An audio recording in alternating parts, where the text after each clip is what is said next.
What's up guys? This is Engineer Jack and this is structural theory. So yung topic natin for this presentation is the analysis for external reactions and internal stress resultants of statically determinate structures. So mga ano natin guys sa mga presentation, tapos na tayo guys sa beams and plane frames. For this presentation, pag-usapan natin is the plane and space trusses. So before we solve the unknown forces in our structures or in these trusses, first, we solve the determinacy ng structure natin, if it's determinate ba or unstable or indeterminate. So we have three equations para ma-check yan. So we have m plus r is less than 2j and this is unstable. And if m plus r equals to 2j naman, this is determinate. Ibig sabihin, solvable lahat ng unknown forces. And if m plus r is greater than 2j, this is indeterminate truss. Pag indeterminate na, hindi na natin masosolve yung unknown forces kasi kulang yung number of equations. And kailangan natin another equation. Hindi na applicable yung summation of forces, vertical, summation of forces horizontal, and summation of moment. So we need another equations na for indeterminate. Pero for this presentation, syempre, we are talking about the determinate trusses. Kaya mag-focus muna tayo dito lang sa m plus r equals to 2j. We have also assumptions for analysis of trusses. Number one, all members are connected at their end by frictionless ball and socket joint in space trusses or 2D truss and 3D truss or plane trusses. As you can see, meron tayong figure dito, and itong mga kulay puti, that indicates the ball and socket joint, and hindi sila nag-transmit ng moment. Ibig sabihin, yung makukulang natin na forces dyan is the vertical component and horizontal component of forces. Wala tayong moment. Number two, another assumption, all loads and support reactions are applied only at the joints. And number three, the members are subjected only to axial loads or axial forces. Ibig sabihin, wala tayong shear and moment. Only normal forces lang or pwedeng compression or pwedeng tension sa mga members ng trusses natin. So, yung solution natin in solving the members, meron tayong method of joints, and this is used for plane trusses. In the method of joints, the actual forces in the members of statically determinate truss are determined by considering the equilibrium of each joints. Ibig sabihin, lahat ng joints natin are in equilibrium. Ibig sabihin, yung structure natin or yung truss din natin is in equilibrium. We have also the step-step solution in solving the actual loads or unknown forces of members in trusses. So yung una, determine the determinacy of the structure. Pangalawa, or number two, solve the external reactions by applying the equations of equilibrium na meron tayong tatlo. Summation of force vertical, summation of force horizontal, and summation of moment. And yung number three, draw the FBD of each member, or this is the free body diagram of each member. Number four, select a joint with no more than two unknowns, which are not collinear acting on it. And number five, apply the two equations of equilibrium. Meron tayong Fx and Fy lang. Ay, hindi natin magagamit guys yung summation of moment kasi nga, yung i-consider natin is only joints. And number six, repeat until all the unknown forces have been obtained. So, dapat masolve natin lahat ng members using method of joints. And dapat every joint are in equilibrium. So, yun. Let's solve guys an example problem.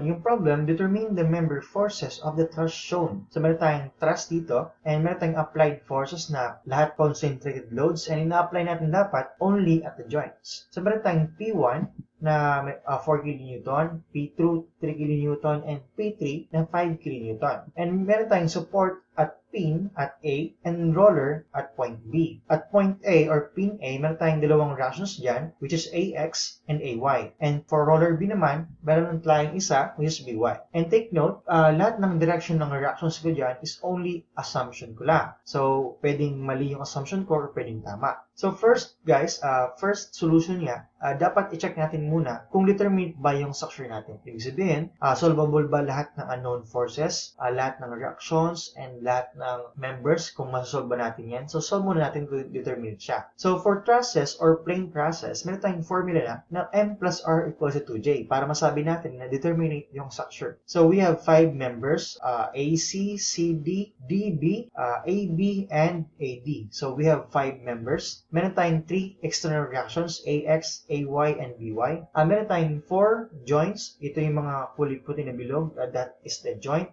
Take note guys, yan yung mga kulay white na parang bilog. Ginawa ko lang yan para ma-indicate yung connections or yung joints ng for this presentation. Pero not all the time na ganyan talaga yan. So yun, substitute natin. So we have M is 5, R is 3, equals to 2 times apat na joints. So 8 equals to 8, ibig sabihin, this is determinate. So pwede na tayong mag-proceed sa mga next step in solving the unknown forces. So una, so we have AX, AY, and BY. So solve muna natin lahat yan. So we will use summation of moment at A equals 0 or pwedeng at point B. So I will use at point A guys, no? Or equate lang natin guys yung lahat ng clockwise moments sa lahat ng counterclockwise moments. Pero before that, hanapin muna natin guys yung mga moment arm ng ating mga forces. So mag-draw ko guys ng vertical line from point B, project ko pababa. And if this is 2 meters, ibig sabihin, this is 2 meters then. And kung 2 meters ito, if we have 60 degrees dito, and this side unknown, para makuha natin yan, we will use trigonometry or sokatawa. So if this is 2 meters, we will use tangent. So tangent 60 degrees equal to opposite over adjacent. Yung opposite natin is 2 meters, and yung adjacent side is unknown. Ibig sabihin, yung unknown side natin is 2 over tangent 60 degrees. Or, this is 1.1547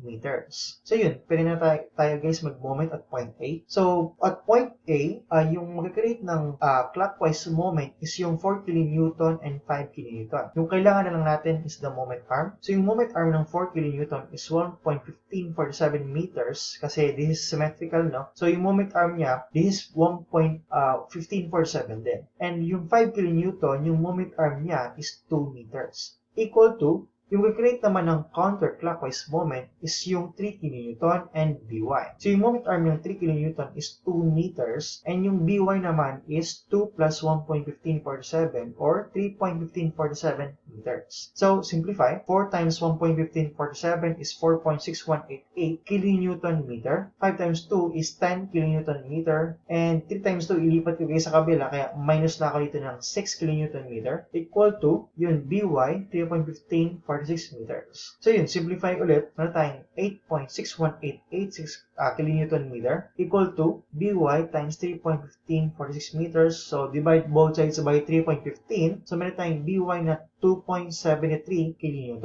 Ibig sabihin, kung positive yung nakuha natin, tama yung direction ng assumption natin guys. Ibig sabihin, pataas yung By. Next, pwede tayong mag-apply guys ng summation of force vertical equal to 0 or equate lang natin lahat ng pataas na forces sa pababa na forces. So yung pataas, meron tayong AY and BY. And yung pababa is yung 4 kN and 5 kN. We have a value na nakuha natin kanina na yung BY nga is 2.73 kN and this is 9 kN. So simplify, meron tayong AY na value na 6.27 kN and pag positive yung nakuha natin, ibig sabihin tama yung direction na inassume ko. Pataas siya. Next, we will solve yung AX kasi yun na lang kulang. Yung gagamitin natin equation is summation of forces horizontal equals 0. Equate natin lahat ng forces na yung direction to the right and to the left. So yung mag-create ng force to the right is yung AX and yung to the left is walang iba kundi yung 3 kN. Ibig sabihin, yun. Tama yung direction natin ng AX and this is to the right direction. So yun yung AX. Next guys, this is the FB diagram of each member ng ating truss. Kung balikan natin guys, no?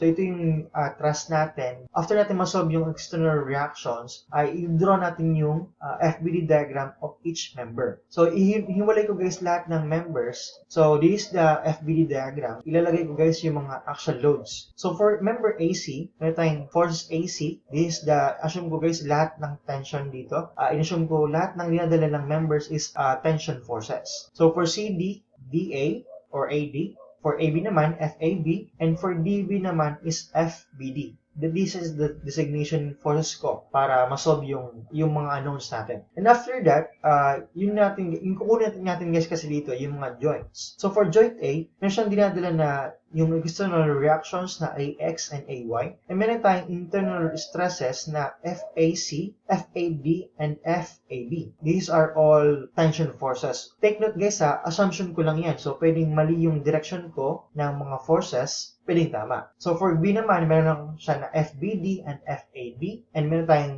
BY. And for C naman, meron tayong P1 and P2 na given, and FCD and FIC. And for D naman, meron tayong P3 na given, and yung unknown is FBD, FAD, and FCD. So, yung kukunin natin guys dito, yung meron lang dalawang unknown kasi yung gagamitin lang natin equations, meron tayong dalawa. So, yung summation of force horizontal and summation of forces vertical. So, yung pipili natin na joint is dapat yung may dalawang unknown lang. So, as you can see, yung joint A, meron tayong tatlong unknown, yung FAC, FAD, and FAB. Kasi yung AX and AY, nasolve na natin.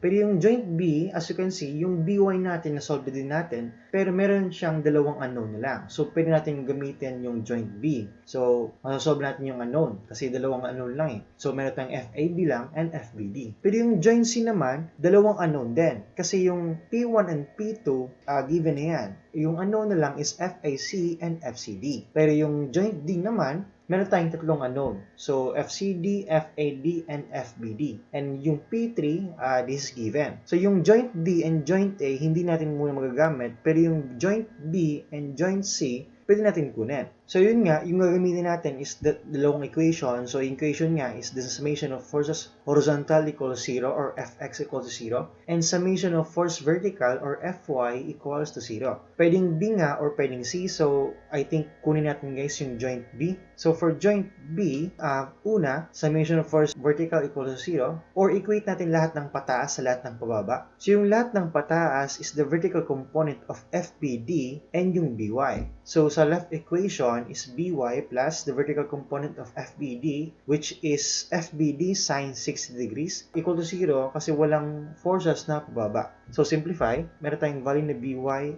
of 2.73 kN plus FBD sine 60 equals to 0. So, FBD sine 60 equal to negative 2.73 kN and meron tayong value na FBD equals to negative 3.15 kN. Ibig sabihin, yung assumption natin na direction of FBD is mali. Instead of tension, dapat compression yan. So, toward to the joint, yung direction niya dapat. So, yun, inayos ko na guys yung direction ng FBD na nasolve natin 3.15 kN compression. Ngayon, solve natin yung FAB using summation of force horizontal equal to 0. Or, equate natin lahat ng forces to the right sa lahat ng forces to the left. So, yung to the right is FBD cosine 60. This is the horizontal component of FBD. Equal to the forces to the left is FAB lang. So, meron tayong value ng FBD 3.15 cosine 60 degrees equal to FAB, and the value of FAB now is 1.575 kilonewtons tension. Kasi positive yung nakuha natin, ibig sabihin, yung assumption natin for FAB is tama. So, nasolve na natin guys yung joint B. Next, pwede natin guys solve yung C or A. Kasi yung A, nasolve na natin kasi guys yung FAB. So, dalawang ano na lang. So, let's use joint A. So, for joint A, before tayo guys mag-summation of forces, kunin muna natin guys yung slopes ng FAC and FAD. So, mayroon siyang slopes na 60 degrees for FAC and FAD naman is 45 degrees from the horizontal. So, first, summation of forces vertical equals 0. Equate ulit natin lahat ng pataas sa lahat ng pababa. So, yung lahat ng pataas is value of AY, the vertical component of FAC, which is FAC sine 60, and the vertical component of FAD, which is FAD sine 45, equal to 0. Kasi walang forces na pababa. So, meron tayong value ng AY na 6.27, then FAC sine 60 plus FAD sine 45 equal to 0 ulit. Then, ilipat natin sa kabila yung 6.27 kaya negative 6.27. So, let's say this is equation 1. So, next, summation of force horizontal equals 0, or equate natin lahat ng forces to the right sa lahat ng forces to the left. So, yung lahat ng forces to the right is the AX and the horizontal component of FAC and FAD plus yung FAB equal to 0 kasi walang forces na direction to the left. So, meron tayong value ng AX and FAB na. So, meron tayong 3 kN for AX and for FAB is 1.575 equal to 0. So, ilipatan sa kabila yung constant. So, meron tayong FAC cosine 60 plus FAD cosine 45 equal to negative 4.575 kN. And ilipat natin yung FAD magiging negative. So, negative FAD cosine 45 minus 4.575 kN. And divide both sides by cosine 60 degrees. So, meron tayong value na FAC equals to negative square root of 2 FAD minus 9.15 kN. So, let's say this is equation 2. So next, substitute natin yung equation 2 to equation 1. So meron tayong equation 1 na FIC sin 60 plus FAD sin 45 equals to negative 6.27 kN. So substitute natin yung value ng FIC. So negative square root of 2 FAD minus 9.15 sin 60 plus FAD sin 45 equals to negative 6.27. So distribute natin yung sin 60. So meron tayong value na negative square root of 6 all over 2 FAD minus 7.92 plus square root of 2 over 2, this is sin 45, FAD, equal to negative 6.27. So, simplify na lang natin, guys. So, meron tayong value ng FAD equals to negative 3.19 kN. So, itong FAD, pwede natin i-substitute, guys, sa value ng FAC. Para masolve yung FAC, i-substitute natin, guys, yung value ng FAD. But before that, as you can see, yung FAD natin is negative. Ibig sabihin, mali yung direction niya. Instead na tension, dapat compression yan. Pero pag mag-substitute tayo ng value sa FAC na equation, yung gagamitin natin yung negative. Kasi hindi pa naman natin, guys, binabago yung equation dito eh. Nag-assume tayo dito as tension siya. So, ganoon pa rin dapat yung gagamitin natin, yung negative na value ng AD. Hindi yung positive. So, substitute natin yung negative 3.19. So, negative square root of 2 times negative 3.19 minus 9.15. So, meron tayong value ng FAC na negative 4.62 kN. Or, this is compression din kasi mali nga yung assumption natin. Instead na tension, this is compression. So, yun, nasolve na natin, guys, yung FAC na compression and FAD na compression. So, dapat pag nilipat natin na yun sa joint C, for FAC, dapat ayusin na natin yan na compression. And for joint D naman, dapat na compression na din yung FAD. I think let's use joint C para masolve yung na FCD kasi yung kulang na lang dito, guys, yung FCD na lang. Pwedeng joint C or pwedeng joint D. Kasi yung P1, P2, and P3, these are all given. So, we will use joint C, guys. So, for joint C, yung slope naman ng FAC, this is 60 degrees from this horizontal, from P2. So, summation of force vertical equals to 0. Equate natin lahat ng pataas sa lahat ng pababa. So, yung pataas is FAC sin 60 equal sa pababa is 4 kN. Meron na tayong value ng 4.62 para sa AC. So, substitute 4.62 sin 60 equals to 4. And this is equal. Ibig sabihin, tama yung yung value ng FAC. This is equilibrium. Next, summation of forces horizontal equals to 0. Equate natin lahat ng forces to the right sa lahat ng forces to the left. So, yung forces na mag-create ng to the right is FCD plus FAC cosine 60. This is the horizontal component of FAC equal to 3 kN, which is the P2. So, meron tayong value ng FAC na 4.62 equal to 3 kN. So, simplify. Meron tayong FCD na 0.69 kN. So, this is positive kaya yung direction niya is tension. So, nasolve natin, guys, lahat. Pero since na hindi pa natin, guys, yung na-check yung joint D, check pa din natin kasi dyan natin malalaman kung equilibrium ba yung mga joints natin. So, for equilibrium, dapat check natin, guys, yung last joint or yung joint D. Kahit nakuha na natin lahat ng unknowns, nasolve natin yung FCD, FAD, and FBD. So, kunin muna natin, guys, yung mga slopes ng FAD and FBD. So, for FAD, this is 45 degrees, and for FBD, this is 60 degrees. So, summation of force vertical equals 0, ulit. Equate natin lahat ng pataas sa lahat ng pababa. So, yung pataas is the vertical component of FAD, which is FAD sin 45, and for the vertical component of FBD, which is FBD sin 60, equal to, yung pababa is yung 5 kN or yung P3. So, meron tayong values na ng FAD and FBD, so substitute. So, 3.19 sin 45 plus 3.15 sin 60 equal to 5 kN.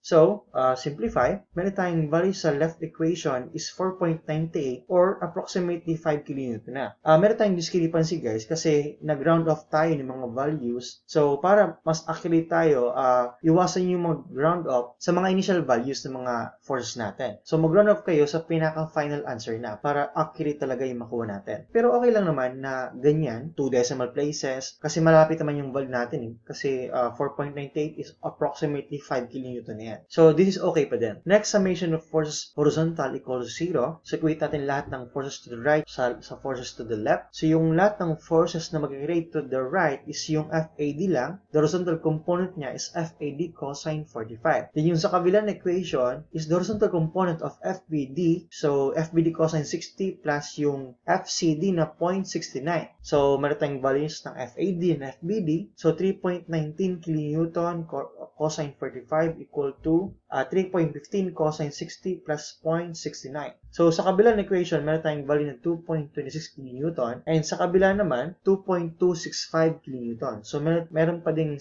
discrepancy na 0.005.